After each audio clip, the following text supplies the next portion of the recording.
사랑하는 성도 여러분, 한 주간 동안도 평안하셨습니까? 오늘 이 주일도 영상으로나마 우리가 함께 예배로 하나님에게 나아가겠습니다. 이제 묵상 기도 드림으로 예배를 시작하겠습니다.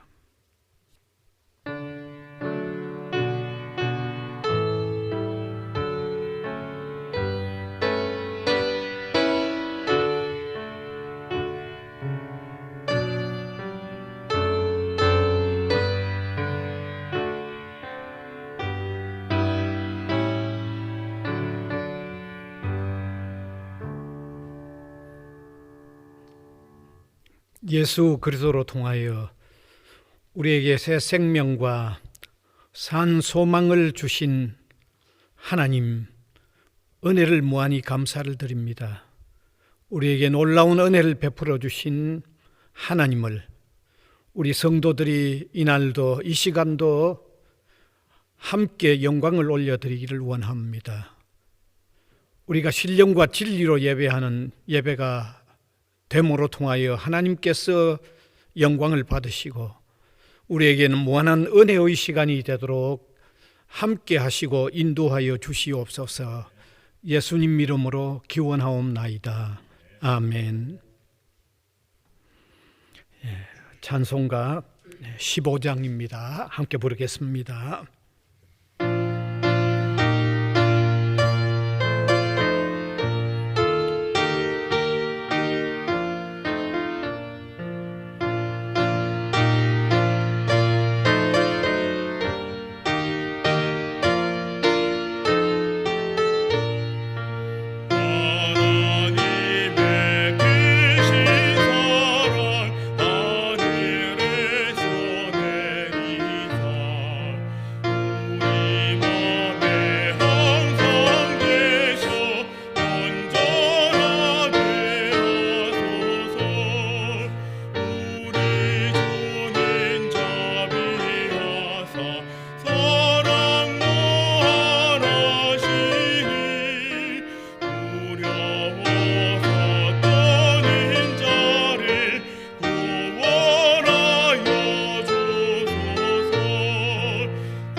이제 사도신경으로 우리 신앙을 고백하겠습니다.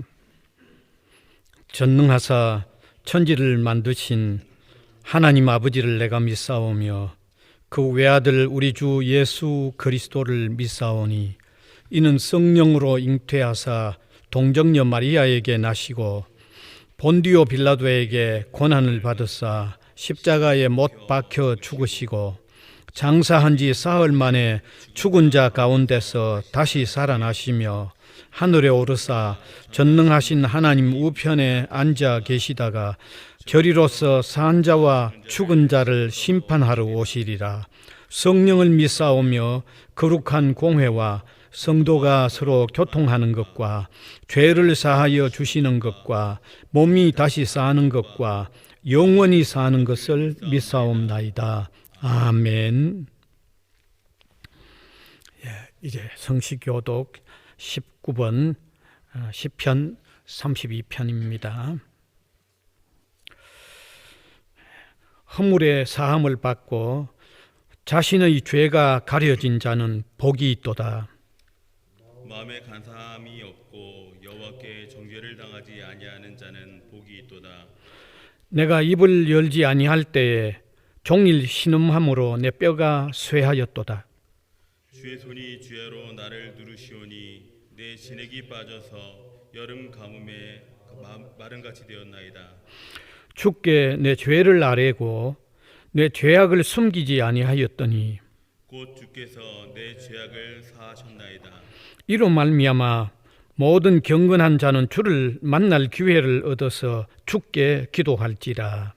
진실로 홍수가 범람할지라도 그에게 미치지 못하리이다. 주는 나의 은신처이오니 환난에서 나를 보호하시고 구원의 노래로 나를 두드리시리이다. 너희 의인들아 여호와를 기뻐하며 즐거워할지어다. 마음이 정직한 너희들아 다 즐거이 외칠지어다. 아멘. 이제 찬송 294장입니다.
이제 우리 함께 기도드리겠습니다. 어제나 오늘이나 영원토록 변함없이 우리를 사랑하시고 인도하시는 하나님, 은혜와 사랑을 무한히 감사드립니다. 주님의 손을 잡고 간다고 하면서도 수시로 잘 변하는 우리에 의하여 주님과의 관계가 유지되기보다는 불변하시는 하나님이 우리를 붙잡고 가시기 때문에 우리의 구원이 든든한 줄 알고 감사를 드립니다. 사랑의 하나님, 이 시간도 우리가 예수 그리스도 안에 있다는 사실이 너무나 복되고 소중함을 더욱 깨닫게 하셔서 감사와 감격함으로 예배하는 저희들이 되게 하여 주시옵소서. 동시에 주님의 은혜를 받고 살아가면서도 바르게 살지 못한 일들이 많음을 깨닫고 회개하는 마음이 되도록 도와주시옵소서. 우리는 생각으로도 행함으로도 잘못한 일들이 너무너무 많습니다. 다른 사람을 사랑하지 못하고 배려하지도 못하여 그리스도의 사랑을 실천하지 못한 일도 너무 많습니다. 주님 사랑하기보다는 세상의 것에 너무 마음이 빼앗긴 채로 살았던 일도 많습니다. 참으로 회개하는 시간이 되게 하여 주시옵소서. 이 시간도 우리 교회와 성도들을 붙잡아 주셔서 예배하는 자리에 있게 하시고 믿음으로 굳게 서도록 인도하여 주시옵소서.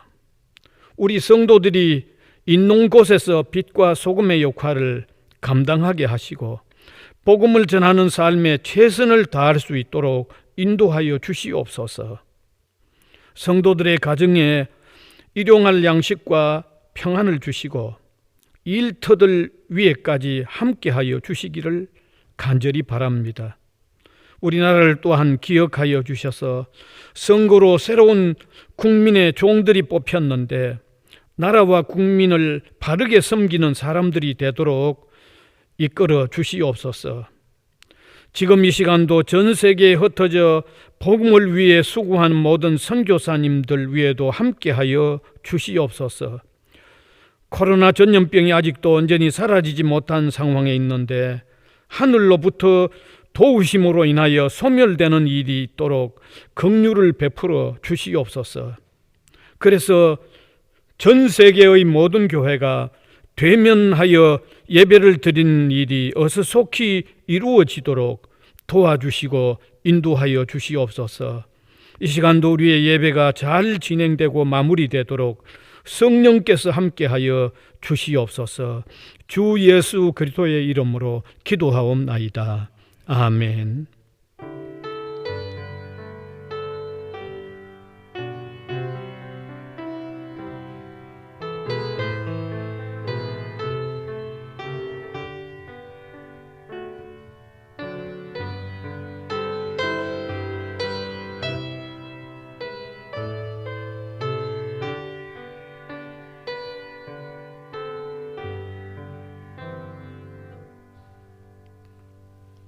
이 시간에 함께 읽을 하나님의 말씀은 마가복음 3장 1절에서 6절까지 말씀입니다.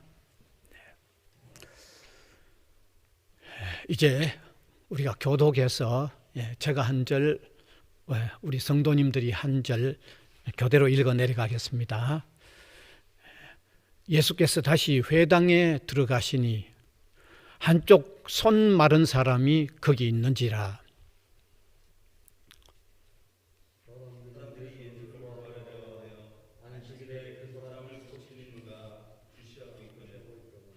예수께서 손 마른 사람에게 이르시되 한 가운데에 일어서라 하시고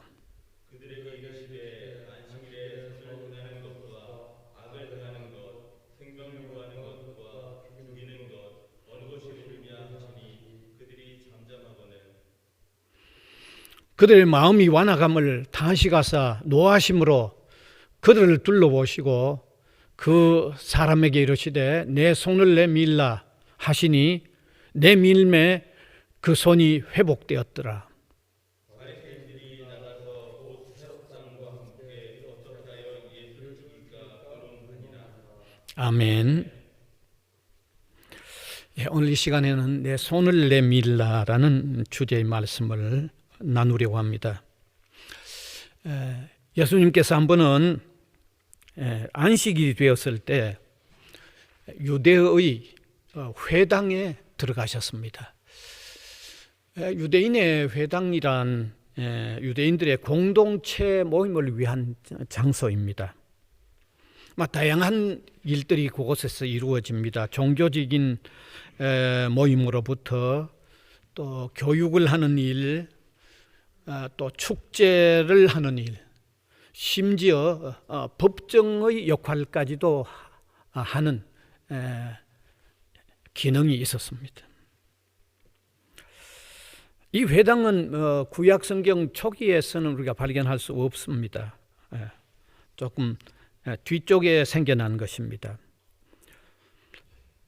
그들이 바벨론에 침입을 받아서 성전이 무너지고 또 포로로 잡혀간 생활을 하는 가운데서 어디서든 쉽게 모일 수 있는 어떤 그런 장소가 없을까 하고 만들어낸 것이 회당입니다. 그래서 이 회당은 유대 지역마다 있었던 어떤 모임의 장소였습니다.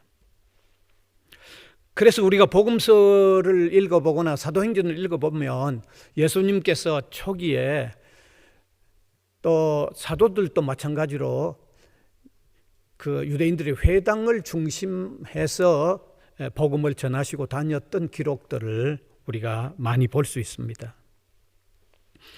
바로 그러한 회당에 예수님은 들어가신 것입니다. 많은 사람들이 모여 있었습니다. 그 모여 있는 사람들 가운데 아마 주목을 끄는 두 종류의 사람이 있었는데, 한 부류는 바리새인들이었고 다른 한 부류의 사람은 한쪽 손이 마른 사람이었습니다. 여기 바리새인들은 율법주의 종교가들로서 그들은 하나님을 경외하기보다도 종교적인 규범 지키는 것 자체를 하나님 섬기는 것 혹은 신앙으로 생각을 한 사람들입니다. 그러다 보니까 자기들도 엄한 종교적인 어떤 규율을 만들어서 지키고 있었을 뿐만 아니라 또 다른 사람들까지도 엄한 그 규율을 지키는데 주된 관심을 가지고 살펴보는 이런 사람들이었습니다. 자, 이와 반대로 이 바리새인들의 냉대를 받은 다른 한 사람은 한편 손이 마른 사람이었습니다.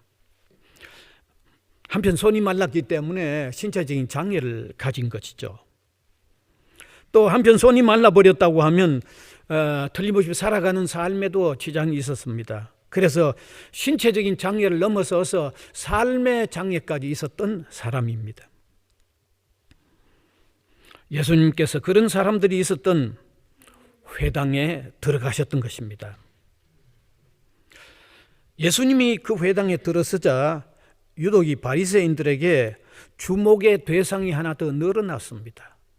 그들의 주된 주목은 이 한편 손 마른 사람이었는데 예수님이 들어가니까 그들이 주목하는 대상이 또 예수님으로 더 추가된 것입니다. 사실 바리새인들이 우연히 그 회당에 들어간 것은 아닙니다. 의도가 있어서 들어갔습니다.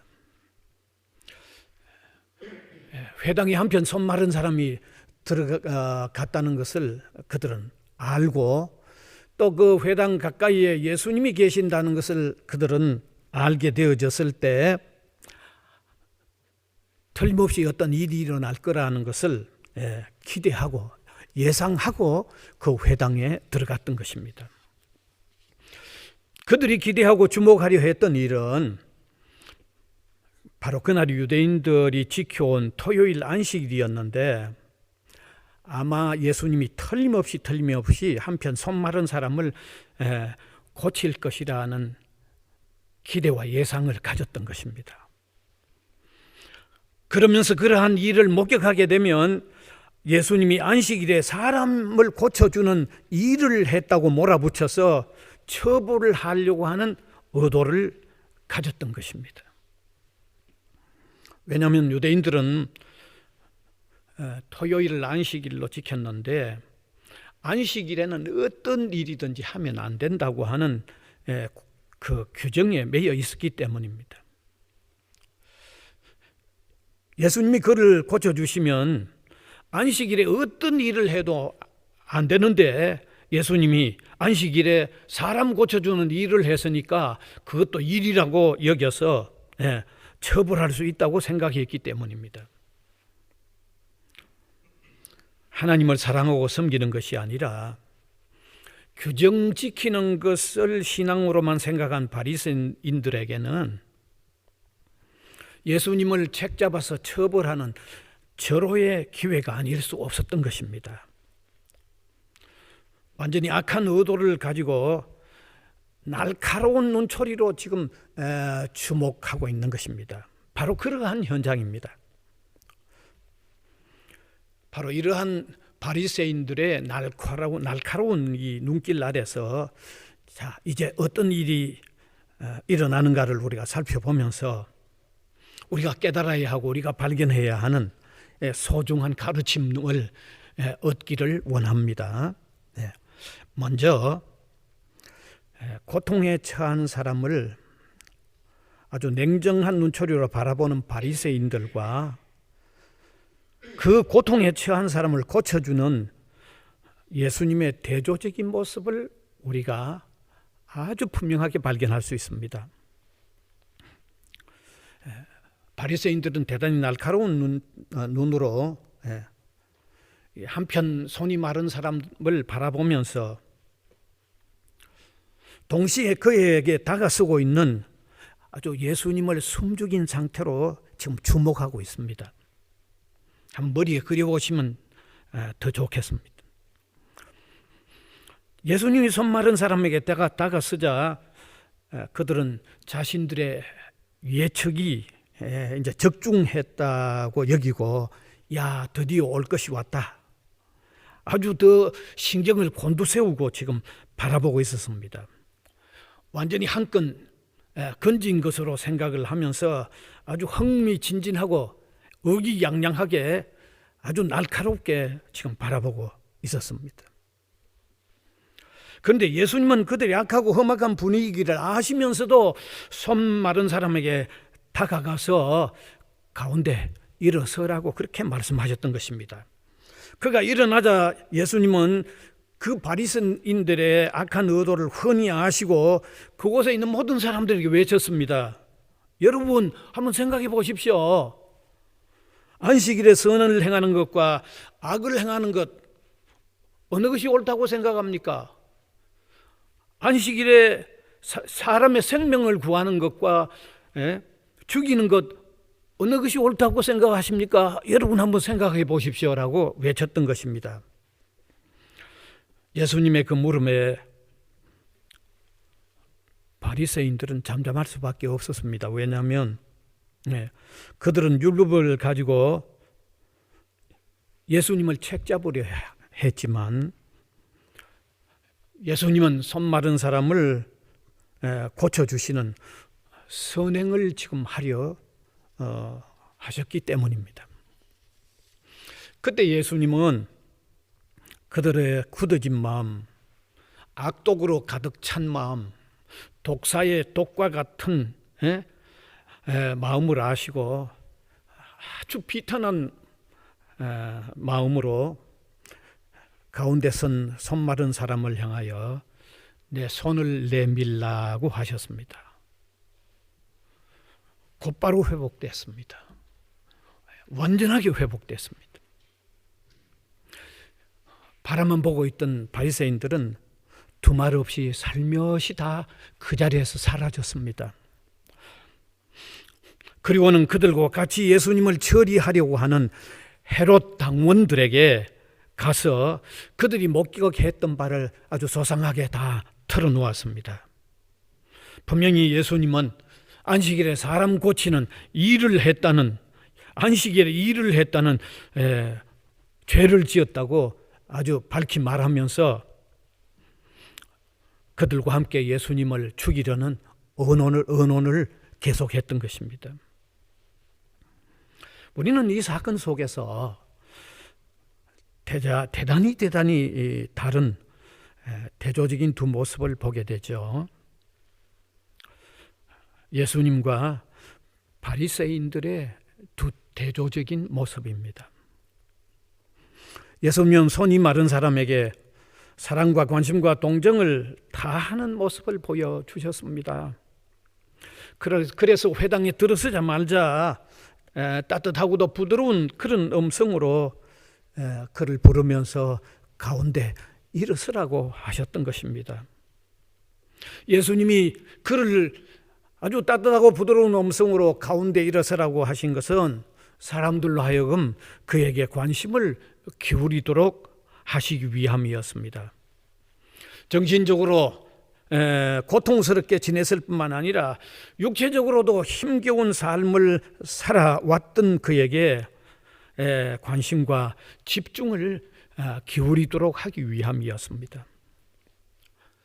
여러분, 예수님은요, 삶 전체가 주로 이러한 사람들을 만나 주셨고, 그리고 그러한 사람들에게 관심과 동정을 기울여 오셨습니다. 이러한 예수님의 모습은 바로 예수님의 삶에 가장 두드러지게 나타나는 특징들 가운데 하나입니다. 분명한 특징입니다. 예수님의 삶의 이러한 특징은 곧 세상 사람들을 구원하기 오셨던 구원자의 숭고한 모습을 그대로 나타내 주시고 있는 것입니다. 구원자로 오신 것을 삶으로 통해서도 그대로 표현하고 계시는 모습인 것입니다.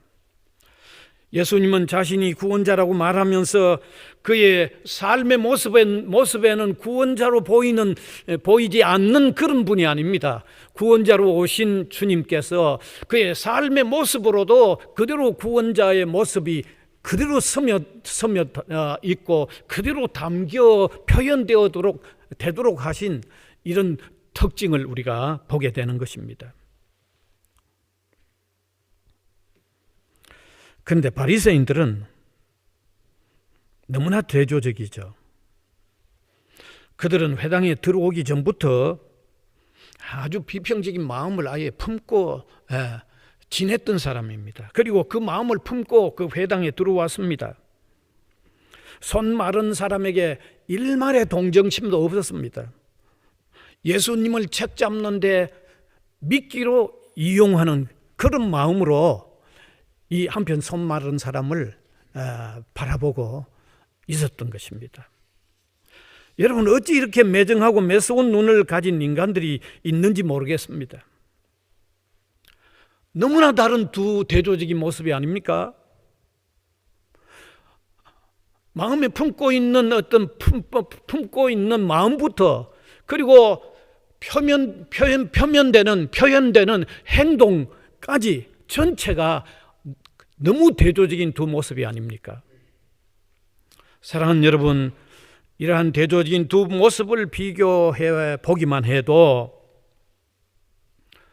우리 누구가 우리에게 참으로 필요한 사람인가가 너무 분명하게 밝혀집니다. 이 시간에 참으로 진지하게 생각해 보시기 바랍니다. 우리는 예수 그리스도가 필요한 인생임을 깊이 깨닫는 저와 여러분이 될 수 있기를 간절히 바랍니다. 자, 그러면 두 번째로는 주님이 한편 손 마른 사람의 손을 회복시켜 주는 것을 볼 수 있고, 그것으로 통하여 우리가 또 아주 중요한 사실을 깨달을 수 있습니다. 예수님은 한편 손이 마른 사람을 가운데 세우셔서 사람들의 관심을 집중시켜 주신 후에 결국 그의 손을 펴라고 하셨습니다. 손을 내밀라고 하셨는데 이 말씀은 손을 펴라는 말씀입니다. 말라서 시들어버린 손을 펴라고 하신 것입니다. 생명력을 상실한 손을 펼치라는 말씀인 것입니다. 그런데 그의 손이 즉시 펴졌습니다. 그의 손이 회복되었습니다. 정신적으로나 육체적으로 삶을 고통스럽게 했던 문제를 즉시 회복시켜 주신 것입니다. 그의 삶의 치유를 허락하심으로 새로운 차원에서 삶을 시작하도록 길을 열어 주신 것입니다. 우리는 이 사실에서 중요한 것을 깨달아야 합니다. 주님께서 이렇게 하신 것은 자신이 하나님의 아들이심을 나타내시면서 동시에 새 생명을 얻게 하고 새로운 삶을 살게 하는 구주가 되신다는 사실을 드러내는 의미가 있다는 것을 깨달으시기 바랍니다.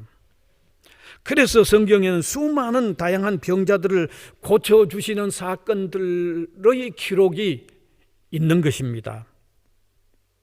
소경에게 눈이 열리라고 하셨을 때 눈이 열렸습니다.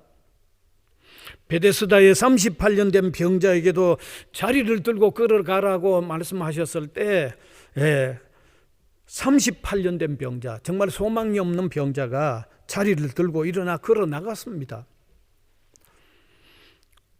중풍병자가 병상에 누인 채로 지붕을 뚫어 달아 내려졌을 때도 일어나서 자리를 들고 걸어가라고 말씀하셨습니다. 일어나서 자리를 들고 걸어 나갔습니다. 심지어 죽은 자에게도 말씀하셨습니다.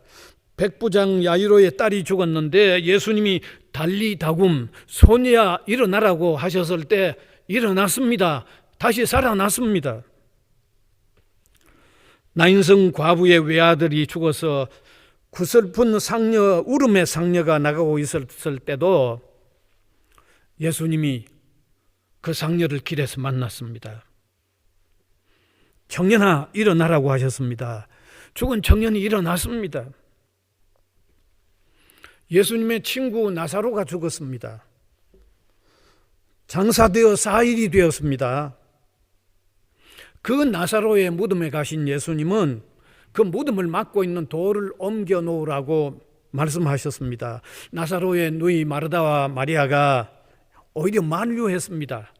죽어서 4일이나 되었으니 이제는 냄새가 날 것이라고 그만두자고 요청을 했습니다. 아마 예수님도 이 상태에서는 어찌할 수 없을 거라고 생각했기 때문입니다. 그러나 주님은 그 무덤을 막고 있는 돌을 옮겨내게 한 후에 죽은 나사로를 향하여 외쳤습니다. 나사로야 나오라고 외쳤습니다. 시신이 일어났는데 그 시신을 둘러 감고 있는 천을 풀어주라고 했습니다. 나사로가 다시 살아났습니다. 여러분, 이런 모든 사건들은 사람들이 단순한 종교적인 이야기라고만 생각하고 있을 겁니다. 아마 실제로 받아들이려고 하지 않을 겁니다. 그런데 실제의 사건입니다. 성경은 역사적인 기록입니다. 반드시 실제적인 기록입니다. 이러한 역사적이며 실제적인 모든 사건들은 예수님이 누구이시며 사람에게 어떤 일을 해주기 위하여 오셨는가를 보이시려고 그와 같은 일들을 하셨습니다. 그분은 하나님의 아들이시면서 우리의 구원자로 오셔서 우리에게 생명을 소생케 하시고 새로운 삶을 살게 하기 위하여 오셨던 것을 이런 사건들 속에 담아 표현하신 것입니다. 그래서 우리가 성경을 읽으면 예수님께서 사람의 질병을 고쳐주신 후 돌려보내시면서 내 병이 나았다라고 말씀하시지 아니하시고 내 죄가 사해졌다고 하는 아주 독특한 표현을 사용하고 계시는 것을 발견할 수 있습니다. 저와 한번 직접 확인하시면 좋겠습니다. 마태복음 9장 2절입니다. 예. 한번 같이 읽으시면 좋겠습니다. 같이 읽읍시다. 침상에 누운 중풍병자를 사람들이 데리고 오거늘 예수께서 그들의 믿음을 보시고 중풍병자에게 이르시되 작은 자야 안심하라 내 죄사함을 받았느니라. 여기 분명히 병이 고쳐졌다고 하시지 않고 죄사함을 받았느니라고 말씀하셨잖아요. 저와 같이 확인하셨잖아요. 생명회복과 치유자가 되시는 표적으로서 병을 고쳐주시고 있다는 것이 역력하게 드러나고 있는 거죠. 그래서 한국의 참 유명한 기독 지성인인 김형석 교수의 에세이집 당신은 무엇을 믿는가라는 그 책 107페이지에 보면 다음과 같은 의미 있는 글을 볼 수 있습니다. 한번 같이 읽어서 그 의미를 한번 같이 새겼으면 좋겠습니다. 같이 읽읍시다. 예수의 치료를 받은 사람들은 육체의 병과 정신적 안정은 물론 새로운 삶의 희망과 인생의 의미를 재발견하게 되곤 했다. 인격적인 중생이며 참다운 삶의 출발을 얻을 수 있었다. 예수는 그런 의미에서 의사였다. 상당히 의미가 있죠. 네.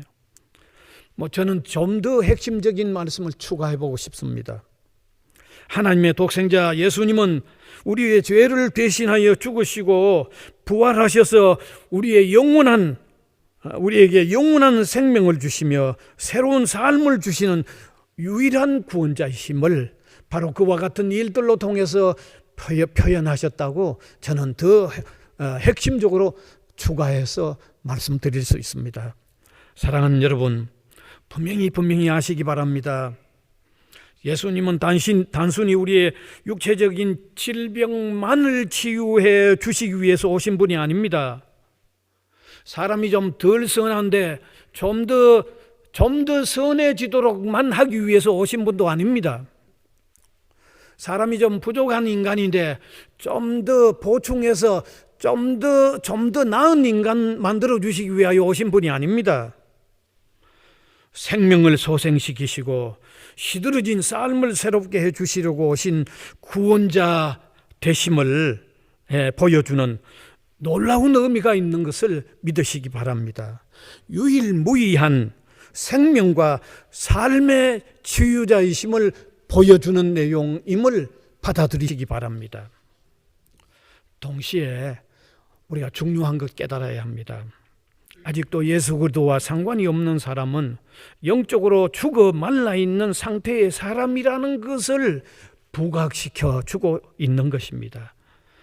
시들어져 버려서 더 이상 스스로 소생이 불가능한 상태에 있는 사람이라는 것을 알려주는 의미가 있는 것을 믿으시기 바랍니다. 그래서 사람은 유일무이한 치유자이신 예수님이 반드시 필요한 상태에 있는 것을 깨달으시기 바랍니다. 다른 무엇을 다 가져도 그리스도가 없는 사람은 종국적인 멸망자이지만 그리스도 안에 있는 사람은 승리하는 이유가 있는 것을 아시고 그리스도 안에서 사는 삶이 되시기를 진심으로 소원합니다. 이제 말씀을 맺습니다. 인간은 생명도 말라 시들어진 상태에 있습니다. 삶도 말라 시들어진 삶을 살고 있습니다. 인격적으로도 말라 시들어진 상태에 있습니다. 그런데 이러한 인생에게 유일무이하신 참된 치료자로 오신 분이 예수 그리스도이십니다. 예수님의 삶과 그의 가르침과 그의 죽으시고 부활하신 일들로 통하여 그는 우리에게 생명을 소생시켜 주시고 참된 삶을 살게 해 주시는 분임을 명확하게 입증하고 있는 것입니다. 그래서 우리 모두가 그 주님을 구주로 믿고 우리 자신을 온전히 그에게 다 맡김으로 통하여 새 생명과 새 삶의 역사가 일어나기를 바랍니다. 이 시간에 각각 우리 자신에게도 내 손을 내밀라고 말씀하시는 주님의 은혜가 주어지는 소중한 시간이 되기를 간절히 소원합니다. 이제 함께 기도드리겠습니다. 사랑하는 주님, 이 시간도 한편 손이 마른 사람에게 내 손을 내밀라고 하셔서 새 생명과 새 삶을 허락하신 주님으로 통하여 우리에게도 일어난 놀라운 일들이 일어나는 것을 알게 하심을 감사드립니다. 그듭 우리의 삶에 주님이 소중함을 고백하는 저희들이 되게 하여 주시고 더욱더 주님에게 우리 자신을 온전히 맡기는 신실한 믿음의 삶이 되도록 인도하여 주시옵소서. 이 시간도 감사함으로 헌금을 드린 손길들과 혹 어려움 중에 있는 모든 성도들을 굽어 살피사 일용할 양식과 삶에 필요한 것들을 공급하시며 영육 간의 강건함을 허락하여 주시옵소서. 예수 그리스도의 이름으로 기도하옵나이다. 아멘.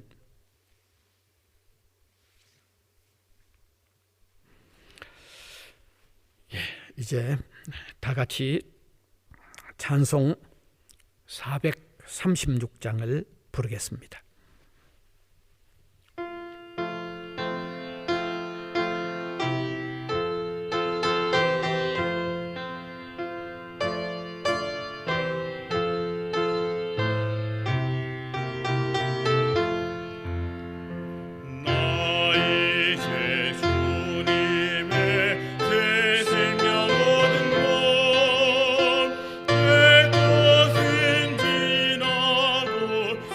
세상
이제 광고 말씀드리겠습니다. 막 계속 드려왔던 내용입니다. 우리가 또 함께 만나서 예배당에서 예배 드릴 때까지 반드시 영상 예배에 참여하시기를 바랍니다. 예배는 우리 신앙생활에 있어서 참으로 중요한 것이기 때문입니다. 그다음에 두 번째, 지난 주간에도 계좌로 헌금하신 분들 명단이 화면에 아마 뜰 겁니다. 확인하시기 바랍니다. 그리고 세 번째, 계좌로 헌금하실 방법들 보시고 활용하시면 되겠습니다. 이제 축도 드리겠습니다. 우리 구주 예수 그리스도의 은혜와 우리 하나님 아버지의 무한하신 사랑하심과 성령님의 감화, 감동, 교통해 나가시는 역사가 예배로 하나님께 영광을 올려드리는 주님의 백성들 한 사람 한 사람 위에와 또 복음을 위하여 세워진 이 기관 위에 항상 함께 있을지어다. 아멘.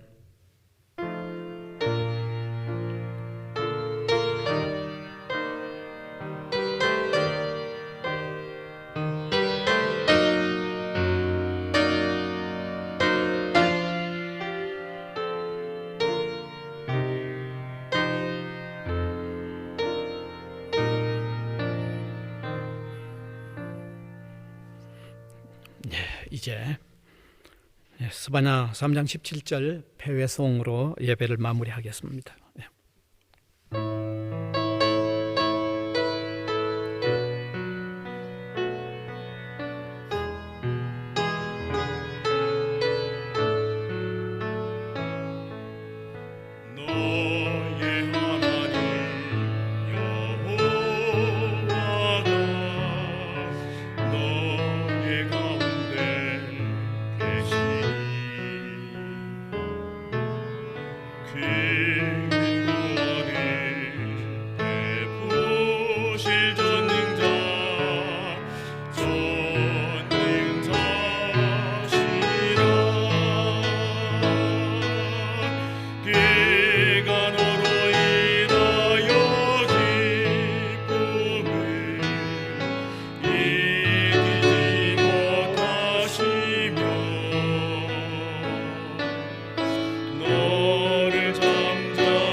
또 한 주간 승리하는 삶을 사시기 바랍니다. 예배 마쳤습니다. 평안히 잘 계십시오.